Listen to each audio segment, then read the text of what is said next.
미국과 이스라엘의 이란 공습으로 시작된 중동 전쟁, 지금 어디로 가고 있고 또 어떻게 끝날지 전문가 두 분과 분석해 보겠습니다. 백승훈 한국외대 중동연구소 전임연구원, 김대호 글로벌 이코노믹 연구소장과 함께하겠습니다. 어서 오세요. 네, 반갑습니다.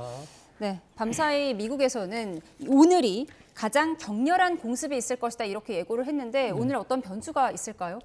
어디를 공격을 할지, 그리고 그 미국이 지금 어찌됐건 출구 전략으로 지금 나오려고 하는 어떤 빌드업을 하고 있는데 그 출구 전략이 어느 수준까지 될지가 관건일 것 같습니다. 예를 들어서 뭐 지도부 참수라든지 아니면 그 정도 수준, 정권 교체 수준으로까지 간다고 한다면 더 전쟁에 어떻게 쉽게 출구 전략이 만들어지진 않을 것 같은데, 근데 오히려 저는 그 지금 미국이 들어오면서 이야기했던 그 목표들, 그러니까 핵 능력, 그다음에 그 비대칭 전력의 그 전력, 그다음에 해군 절멸, 그것을 보다 더 확실히 하는 방식의 공격이 될 것 같습니다. 그래서 생산 시설, 그러니까 해군 병력의 해군 그 뭐라 그럴까요, 무기나 해군 함선의 생산 시설이나 아니면 드론이나 미사일의 생산 시설까지 다 파괴를 해서 불능화시킨 것뿐만 아니라 이제 더 미래의 그 생산 능력도 우리가 다 이렇게 형용화시켰다, 우리는 승리했다, 그런 식의 빌드업을 위한 군사작전이 아닐까 싶은데, 만약에 지도부 참수작전까지 같이 진행된다면 이게 어떻게 될지 어떻게 이렇게 과연 미국이 원하는 출구 전략까지 나갈 수 있을까라는 의문이 들어서 그 정도 수준의 공격은 하지 않지 않을까, 그런 생각으로 지금 지켜보고 실제로 있습니다. 지금 테헤란에 집중 공습이 이루어져서 지금 테헤란 주민들의 인터뷰를 들어보면 이번 전쟁이 시작한 이후 가장 지옥 같은 밤이었다, 이런 내용도 전해지거든요. 그러니까 이럴 것 같습니다. 그러니까 지금 공격을 처음 시작됐을 때 이맘 후세인 대학, 그게 어떻게 보면 혁명 수비대 그 사관학교 같은 거거든요. 그러니까 그런 인적 자원을 키워내는 시설까지 다, 그러니까 어떻게 보면 그냥 어떤 그 지금 영린을 건드리는 공격은 하지 않는데 그 미래의 그런 자원들도, 그러니까 인적 자원이든 아니면 군수 물품이든 이런 자원이 만들어내는 것까지 다 파괴를 해서 그래서 어느 정도 생존은 유지해 주지만 트럼프 대통령이 주장할 수 있는 이들의 군사학교나 군사시설까지 다, 아니면 생산시설까지 다 파괴되고 이미 이들이 직접 활동을 할 수 있는 작전 능력까지 할 수 있는 그런 뭐 발사대나 아니면 해군 기지나 아니면 모든 것들이 다 파괴가 돼서 내가 주장했던 대로 이들의 그 역량은 미래 역량까지 다 없앴다라고 하면 어떻게 보면 트럼프 대통령이 이야기하는 출구 전략이 성공할 수 있는데, 그 과정에서 지금 말씀드린 대로 만약에 그 최고 지도자 모스타바 카메네이나 아니면 주변 인물들까지 많이 죽어서 이쪽이 느끼기에 더 이상 항전하지 않으면 안 되겠다라고 하면 출구 전략이 성공하지 못하고 좀 더 늦춰질 가능성도 있죠. 근데 아마 그렇게까지는 하지 않고 지금 헤그세스가 전쟁부 장관이 얘기한 거는 자기네들이 처음 전쟁에 들어갔던 목표, 그래서 우리가 진짜 다 달성했다, 100% 거의 100% 달성했다 얘기하고 출구 전략으로 이야기할 수 있는 그 정도 수준의, 하지만 엄청난 수준의 공격이 되지 않을까. 그러니까 아까 말한 미래 그 자원까지도 다 형해화시키는 수준의 공격을 하고 우리는 완전히 승리했다고 나오지 않을까. 저는 그렇게 한번 예측해 봅니다. 네, 이번 중동 사태로 인한 어떻게 보면 끔찍한 참상을 저희가 어쨌든 자료화면으로 계속해서 좀 보여드리고 있는데요. 자, 지금 이란의 행보를 봤을 때, 그런데 이란 항전 의지가 이 정도로만 좀 그칠 것 같지 않다라는 어떤 예측이 계속 들어요. 이 부분은 어떻게 전망하세요? 당연히 그 항전 의지가 당연히 있긴 있겠지만, 항전도 의지만 갖고 하는 게 아니라 자신들의 자산 갖고 하는 거거든요. 근데 제가 이란이 여태까지 분명히 이번에 당한 공격에 대해서 분명히 보복을 할 겁니다. 그런데 제가 이란을 오랫동안 지켜보면 뭐 이런 말도 있지 않습니까? 군자의 복수는 10년도 늦지 않다라는 말이 있듯이, 이란은 그 공격을 당했다고 해서 곧바로 공격을 하는 게 아니라 기다렸다가 그 상대방이, 적국이라고 생각하는 상대방이 가장 아플 때 보복을 하는 것도 많이 감지가 되거든요. 근데 지금 상황에서는 자기네들이 보복을 할 수 있는 무기도 없고 성공할 확률이 낮고, 거기다가 지금 계속 이렇게 항전을 하다가는 체제 자체도 붕괴할 수 있는, 신정 민주주의 체제도 붕괴할 수 있는 상황이 된다고 한다면 오히려 이게 뭐 혹자는 이거 위장 전술이다, 그냥 시간 벌기용이라고 하더라도 충분히 그거를 사용할 수 있다라고 하는 그것도 우리가 고려해 봐야 됩니다. 그래서 이렇게 만약에 지도부가 살고 자기네들이 어느 정도 살아남을 수 있는 자원이 확보됐다라고 생각을 한다면 지금 상황에서 정신 승리 비슷하게 하면서 우리는 미국의 공격에도 끝까지 버텼다. 우리는 승리했다라고 하면서 그쪽 나름대로의 출구 전략. 미국은 자기 군사 작전이 다 성공했으니까 우린 나간다라는 출구 전략이 만나서 오히려 또 그런 식으로 이렇게 또 종전은 아니지만 정전 비슷하게 이렇게 만들어질 수 있는 확률도 있다. 그렇게 저는 보고 있습니다. 예, 며칠 전에 이스라엘이 이란의 석유 시설을 폭격을 해서 막 검은 비가 내리는 그렇습니다. 화면도 저희가 많이 보내드렸는데 이번엔 미국이 이스라엘을 향해서 이제 석유 시설은 공습하지 말아라 이렇게 경고를 했습니다. 그러니까 트럼프의 머릿속에는 지금 국제 유가가 가득한 거죠. 그렇습니다. 이스라엘의 테헤란 정유 시설 공격은 이번 이란 미국 전쟁의 큰 변곡점이 되고 있는 것으로 보여집니다. 이스라엘 입장에서는요, 이 정유 시설에서 돈을 버니까 그걸 통해서 헤즈볼라라든지 또는 그 후티 반군 등 이른바 초승달 시아파들 외국에 돈을 대주니까 여기를 반드시 때려야 된다라고 생각을 하지만 트럼프 대통령 입장에서는 석유 시설을 때리면 공급이 줄어들 것이고 그로 인해서 석유 가격이 올라갈 수밖에 없는데 실제로 지금 미국의 석유 휘발유 가격도 트럼프가 전쟁 전에 상당히 플랜 B, 플랜 C 하면서 비축유를 많이 쌓아놨지만 가격이 아주 급등하게 올랐거든요. 그리고 트럼프 대통령 입장에서는 이 이스라엘의 지금 공격이 단순히 마음에 안 든다를 떠나서 이스라엘 때문에 같이 못하겠다라는 생각까지도 지금 갖는 겁니다. 그러니까 미국과 이스라엘 전략적 목표가 다르다 보니까 이스라엘은 이번 기회에 이란을 완전히 초토화돼서 다시는 이란을 넘보지도 못하게 한다는 게 목적이지만은 미국은 정권 교체라든지 좀 더 큰 틀에서 그리고 나아가서는 전쟁 이후에 이란의 원유시설 복구에도 미국이 좀 참여하겠다는 그런 의지를 갖고 있는데 지금 정유시설 중에서도 가장 단순한 저장고를 때렸습니다. 그럼 가장 그 원유 공급량이 줄어드는 직격탄인데 실제로 지금 우리나라 일부 이제 전문가들은 WTI나 또는 브렌트유 만을 기준으로 국제 유가가 떨어졌다라고 얘기하지 않습니까? 저는 이 대목이 너무 안타까운 거예요. 사태 분석을 정확하게 해야 우리가 정확하게 대처할 수 있는데 WTI와 브렌트유가 떨어진 거는 맞아요. 그런데 이 브렌트유나 WTI는 우리나라가 거의 도입하지 않는 겁니다. 특히 브렌트유는 거의 도입이 안 되고 WTI도 도입 비중이 매우 낮습니다. 그러니까 우리나라 기업들하고는 별로 상관이 없는 그들만의 문제예요. 그런데 왜 지금 자꾸 언론에서 WTI와 브렌트유를 중심으로 보도하느냐. 이 국제 선물 거래 시장에서 거래가 되는 게 그 두 가지 상품이거든요. 그 지금 우리가 주로 수입하는 것은 중동 원유고 그중에서도 사우디아라비아의 아라비안 라이트라든지 쿠웨이트 원유 등을 도입하는데 이것은 상품 시장, 금융 시장에서 거래 안 돼요. 계약 베이스로 원바이원 계약을 하고 하나하나 공시를 하는데 그것은 지금 금융시장에서는 체크할 수가 없고 따로 확인해야 되는데 지금 그건 오히려 급등을 해서 약 80달러, 90달러 하던 게 지금 시세를 확인하니까 107.5달러까지 지금 급등하게 오르고 있습니다. 이 오른 게 바로 지금 말씀하신 이스라엘이 이란의 정유시설을 때리면서 올랐거든요. 그런데 지금 오늘 이란 전장에서 가장 핫 이슈가 거기에 대한 보복으로 이란이 이스라엘 정유시설을 또 때리고 있습니다.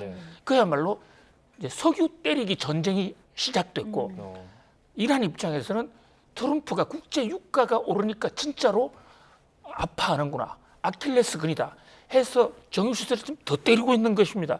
이렇게 되면요. 전쟁이 조기에 끝나더라도 이미 파괴한 거 복구하는데 시간이 한참 걸릴 수가 있거든요.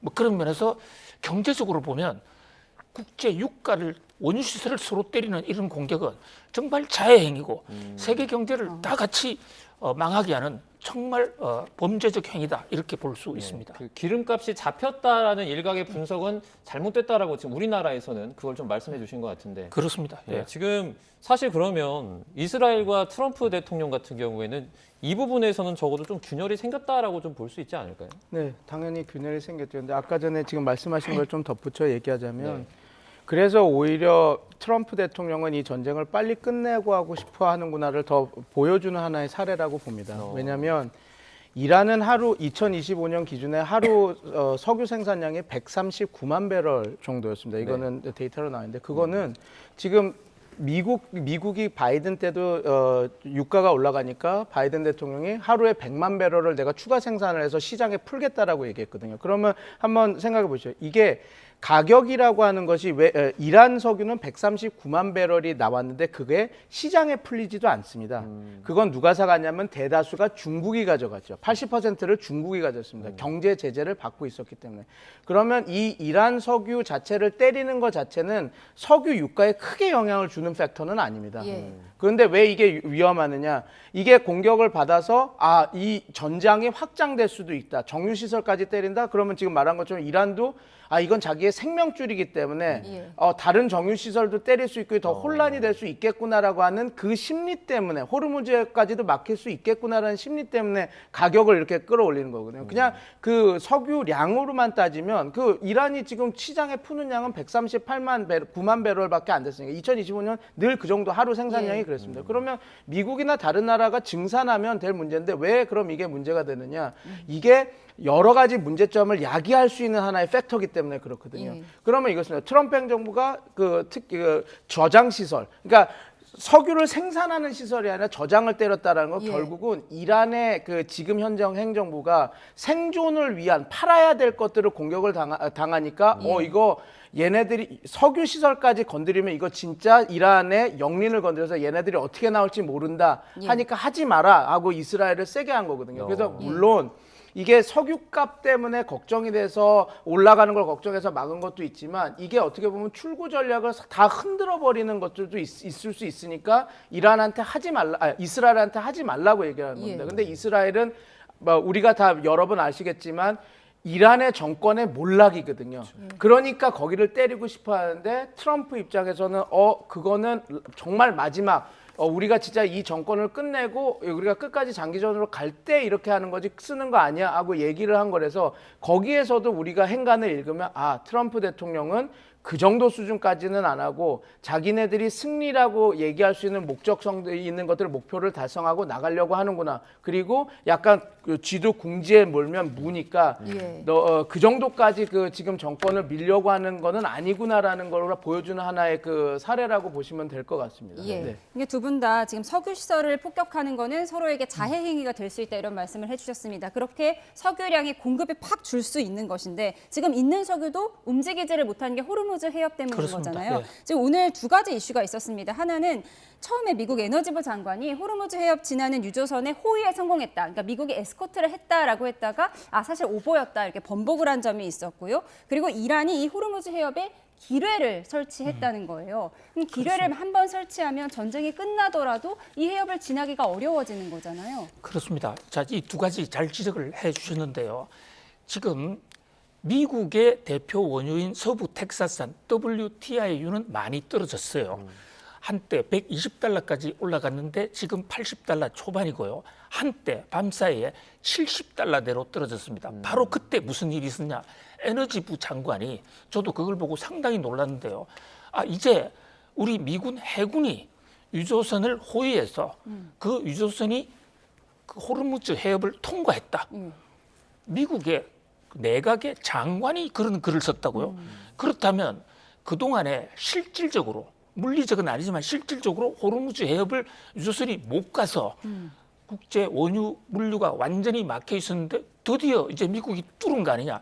바로 하루 전에 트럼프 대통령이 플로리다에서 기자회견을 할 때 곧 전쟁 종전한다라는 얘기와 함께 우리 호르무즈 해협을 다시 장악할 거야라는 얘기도 했었습니다. 그 얘기하고 맞물리면서 드디어 트럼프 대통령 얘기대로 미국이 장악했구나. 그러면 이제 국제 유가의 난맥상은 해결됐다 해서 국제 유가가 확 떨어졌거든요. 그런데 바로 백악관에 눈 브리핑이 있었습니다. 눈 브리핑에 저도 현지에서 이제 워싱턴 특파원을 하면서 매일같이 눈 브리핑을 갔는데 그 대통령의 입장이 나오는 거거든요. 거기서 기자가 물었습니다. 정말 이제는 호르무즈 완전히 뚫렸습니까? 그러니까 백악관에서 아닙니다. 그건 대통령의 생각이고 앞으로 할 거지.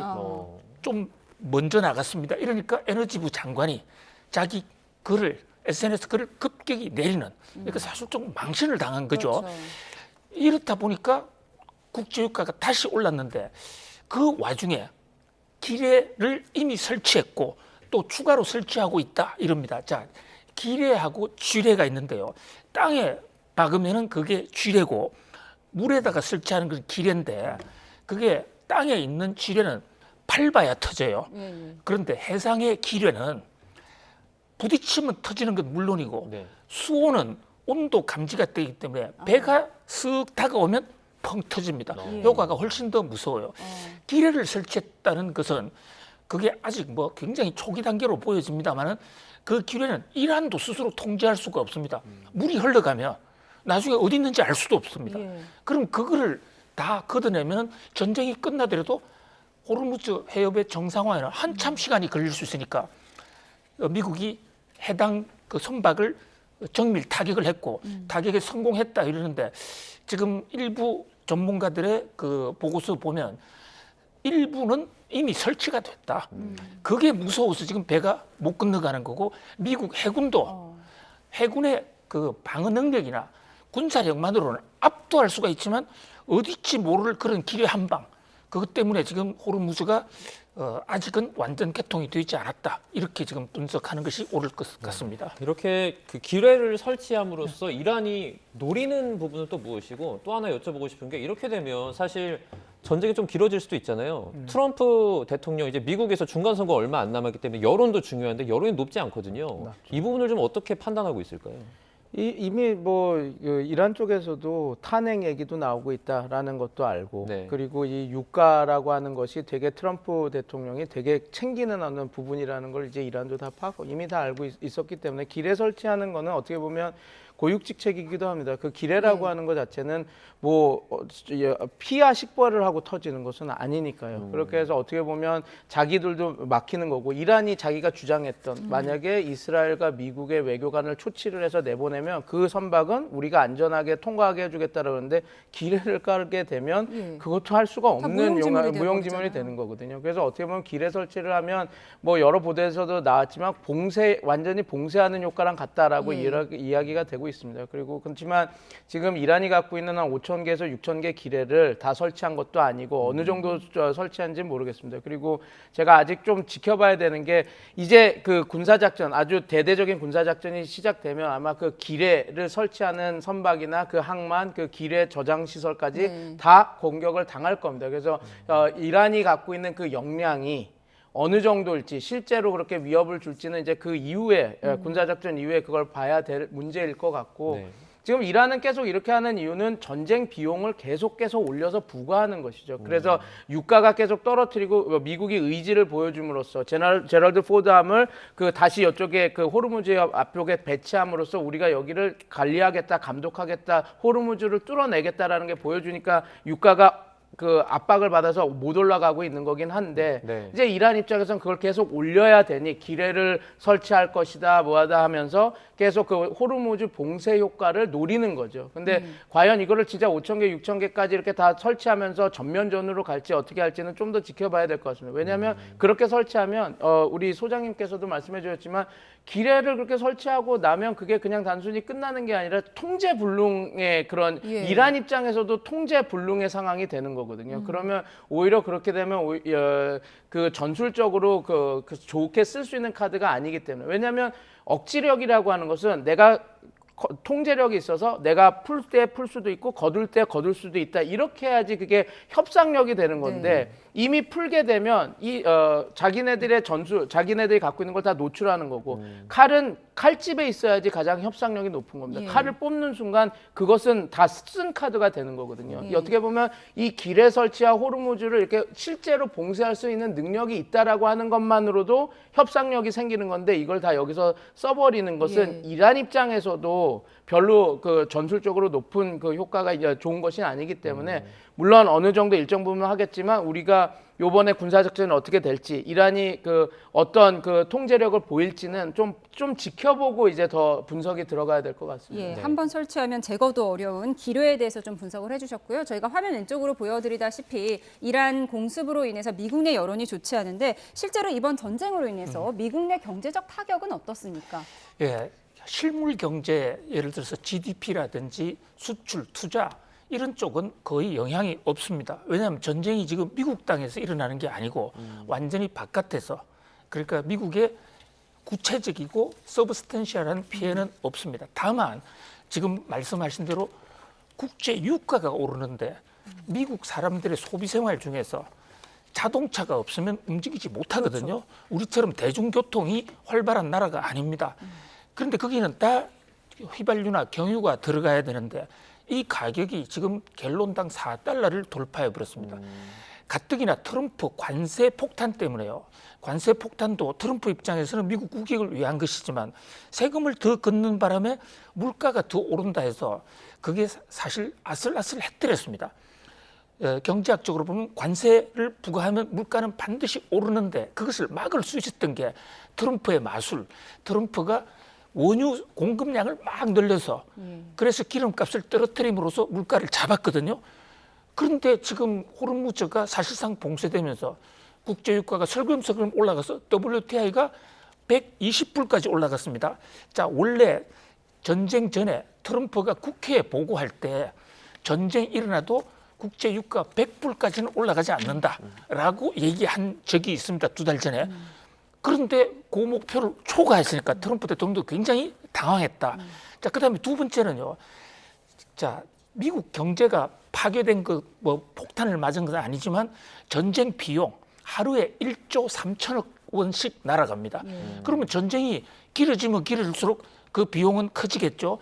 거기다가 여러 가지 그 미국의 수출 부진한 것이라든지 이런 것을 포함했을 때 그 전쟁 비용 플러스 3배 정도까지 경제 부담인데요. 전쟁이 한 달 내에 끝난다면 뭐 큰 문제는 아닐 것입니다. 그러나 이게 몇 달 이어지면 미국 경제도 거시경제 지표에도 타격을 받을 수 있는 상황으로 째깍째깍 지금 정폭이 되고 있다 이렇게 볼 수 있습니다. 전쟁으로 인해서 미국 서민들의 삶이 어려워지는 점 짚어주셨는데 이런 와중에 트럼프 대통령의 손녀 카이 트럼프의 호화로운 일상이 담긴 유튜브 영상이 공개됐습니다. 화면 함께 보시겠습니다. 트럼프 대통령의 18살 손녀 카이가 찾은 곳은 미국 LA에 있는 세계에서 가장 비싼 유기농 마트 에러헌입니다. 스무디 한 잔에 우리 돈으로 3만 원, 스웨터 한 장이 24만 원이라는 점원의 설명을 듣고 놀라는 모습인데요. Guys, one thing about me is I don't spend like a lot of money. Like I'm very, like I don't spend a lot. One thing about me is I hate feeling in public, so it's just like so awkward right now for me. I'm gonna go like bankrupt with this stuff. I'm gonna need to file for bankruptcy. You probably got 200 in your cart right now. There's probably 400. Should we get guess? Let's bet on the final price. 쇼핑을 마치고 매장을 나서자마자 경찰 오토바이가 나타나 주변 도로를 통제하고 방탄 차량도 우르르 등장합니다. 카이는 익숙한 일이라는 듯 자연스럽게 차에 오릅니다. 동행한 지인은 마치 카이를 위한 레드카펫이 깔린 것 같다며 감탄하기도 합니다. 이 영상 댓글에는 미국 시민들의 비판이 줄을 이었습니다. 물가 상승 압박이 커지는 와중에 이번 전쟁을 주도한 트럼프 대통령의 손녀가 최고급 쇼핑을 즐기는 모습이 부적절하다는 겁니다. 트럼프 대통령의 막내 아들 배런을 언급하며 둘이 손잡고 함께 입대해서 이란으로 가라는 격앙된 반응까지 나왔습니다. 네. 뭐 이런 영상이나 뭐 이런 걸 올릴 수는 있다고 생각은 하는데 사실 시기적으로 좀 문제가 있지 않나라는 그런 비판들이 많은 것 같아요. 트럼프 대통령의 메시징 관리 능력은 뭐 제가 뭐 비판을 안 해요. 좀 워낙 그 실수들을 많이 하셔서 해서 뭐 이렇게 하는데 당연히 부적절하죠. 지금 아마 저런 것 때문에 지상군 파견은 더 쓰지도 못할 겁니다. 만약에 지상군 카드를 쓰면 이미 반대 여론도 어마무시한데 만약에 진짜 미군을 보낸다. 거기서 지상군 파견을 해서 또 죽는다. 그러니까 미군의 희생자가 나온다. 그러면 이런 모든 메시징 관리에 실패했던 것들이 더 배로 해서 트럼프 정부의 압박이 될 거기 때문에 네, 저런 것들은 네, 그런 뭐 하나의 늘 있었던 해프닝 뭐 그렇게 보시면 되지 않을까 싶습니다. 네. 공분을 산 카이 트럼프의 영상 좀 짚어봤습니다. 기름값 이야기 좀 더 해보면요. 앞서 이제 유가에 대해서 자세히 분석을 해주셨는데 지금 아시아 국가들은 주 4일째나 휴교령까지 내리면서 석유 아끼기에 나섰어요. 그렇습니다. 인도, 태국, 대만 뭐 상당히 지금 국가적 비상사태 수준으로 지금 경고를 발령하고 있습니다. 당장에 중동 지역에서 원유가 움직이지 않고 있지 않습니까? 자, 지금 전 세계적으로요. 하루에 우리가 쓰는 원유량이 1억 배럴 정도 돼요. 그 중에서 23% 되는 2,003만 배럴이 그 호르무즈 해협을 통과하는데 이게 약 한 닷새 이상 거의 물량이 이동하지 않고 있습니다.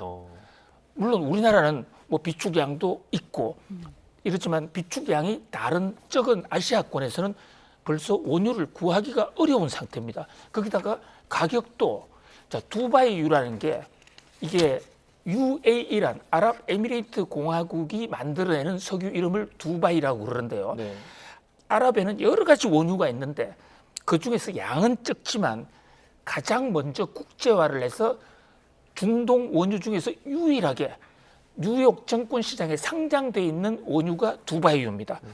그런데 비중은 적거든요. 그런데 사우디나 쿠웨이트가 국제 거래를 할 때 계약을 체결할 때 어떤 국제 기준이 없으니까 뉴욕에서 거래되는 두바이유를 갖다 놓고 두바이유 플러스 마이너스 얼마 하자. 보통 국제 거래는 그렇게 해요. 그러니까 지금 이 시점에서 우리가 우리 국내 또는 아시아 지역의 원유 수급으로 인한 고통을 평가하려면 WTI나 브렌트유가 아니고 최소한 두바이유를 갖다 놓고 분석을 해야 되는데 두바이유가 지금 110달러 선에 와 있다.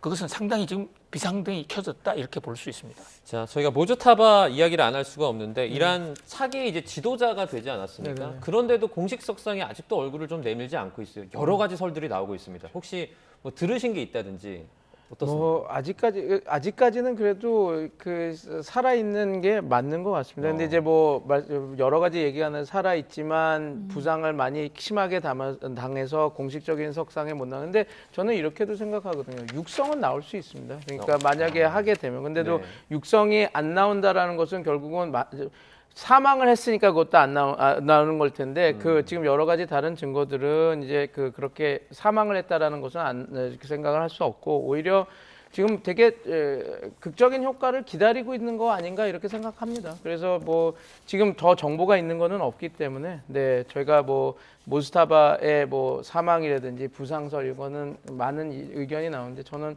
아직까지 그렇게 볼 거는 아니다. 뭐 아마 일성을 해야 되는데 그 일성을 되게 조심스럽게 하려고 할 겁니다. 왜냐하면 그게 이제 트럼프 대통령에게 직접적으로 하는 메시지가 될 거고 네. 그것이 유발할 그런 그 후속 조치들이 있을 거거든요. 트럼프 대통령과 미국 정부도 모스타바의 첫 일성 그리고 그의 그 스탠스를 보고 이렇게 또 움직일 거 뻔해서 나름 되게 심사숙고하면서 메시징을 지금 하려고 준비하는 거가 아닐까 그렇게 보는 것이 더 합리적인 분석일 것 같습니다. 예, 취임 일성조차 나오지 않으니까 지금 신병 이상설까지 나오고 있는데 트럼프 대통령이 하루 전만 해도 전쟁은 곧 끝난다고 했잖아요. 그렇다면 지금 출구 전략 시나리오를 한 번 더 분석을 해봐야 될 것 같습니다. 네, 지금 뭐 저희가 봤던 것처럼 미국 입장에서는 우리가 처음으로 돌아가서 미국이 이 전쟁을 시작했을 때 던졌던 그 일성들을 좀 생각해 보면 될 것 같습니다. 핵 능력을 없애겠다. 그다음에 그들이 사용했던 그 비재칭 전략, 전술에서 가장 아프게 했던 그 탄도미사일이나 아니면 드론을 완전히 와해시키겠다. 그다음에 해군을 절멸하겠다라고 했는데 이제 그 사관학교나 아니면 그 생산시설까지 공격하게 됐거든요. 그래서 아까 전에 모두에 말씀드린 것처럼 지금 그 헤그세스 국방부 장관이 전례 없는 공격을 하겠다라고 하는 그 타겟은 물론 이제 지도자 참수 작전도 배제할 수는 없지만 예. 제가 볼 때는 지금 이란이 갖고 있는 현재 역량도 없애지만 미래 역량까지 같이 없애려고 할 겁니다. 미래 역량을 없앤다는 게 뭐 인프라를 인프라 없애는 거죠. 인프라를 없애는데 이제 드론이나 아니면 그 미사일 생산 기지라든지 아니면 사관학교. 최근에 그 처음 시작했을 때 혁명 수비대의 인원들을 키우는 이맘 후세인 사관학교를 때렸거든요. 예. 그거는 어떻게 보면 그 혁명 수비대의 장교들을 키우는 학교입니다. 근데 거길 때리는 이유는 그 인적 자원을 키우는 그리고 그 시설들 그다음에 그런 자선 드론이라든지 아니면 탄도미사일을 만드는 생산시설까지 다 때려서 미래 역량까지 우리가 다 없애겠다. 그러면 트럼프 대통령 입장에서는 선전을 세게 할 수 있겠죠. 이들의 역량은 다 90%, 100% 이상 다 와야 됐는데 미래까지 없어졌으니 우리는 승리했다. 그런 식으로 해서 나올 출구 전략을 해서 나올 확률이 되게 높고 이란 입장에서는 중재국 아니면 지금 러시아 얘기도 나오는데 그들의 그들의 간곡한 부탁에 의해서 내가 국제 평화를 위해서 내가 참고 이렇게 받아들이겠다. 우리는 이 미국의 그런 압박에도 견뎌냈다. 우리는 생존했고 승리했다. 그래서 양쪽이 승리한다고 하는 주장할 수 있는 것들을 바탕으로 출구 전략을 짜는 게 가장 지금 입장에서는 피해를 줄이고 할 수 있는 그 상황인데 과연 이번 미국의 군사작전이 어디까지일까가 가장 큰 변곡점이 아닐까 네 그렇게 보고 있습니다. 예, 네. 오늘이 가장 격렬한 공격의 날이 될 것이다. 전쟁의 끝은 미국이 정할 것이다라고 했는데요. 오늘 또 어떤 변수가 있을지 지켜보도록 하겠습니다. 지금까지 백승훈 한국외대 중동연구소 전임연구원, 김대호 글로벌 이코노믹 연구소장 두 분과 함께했습니다. 고맙습니다. 감사합니다. 고맙습니다. 감사합니다.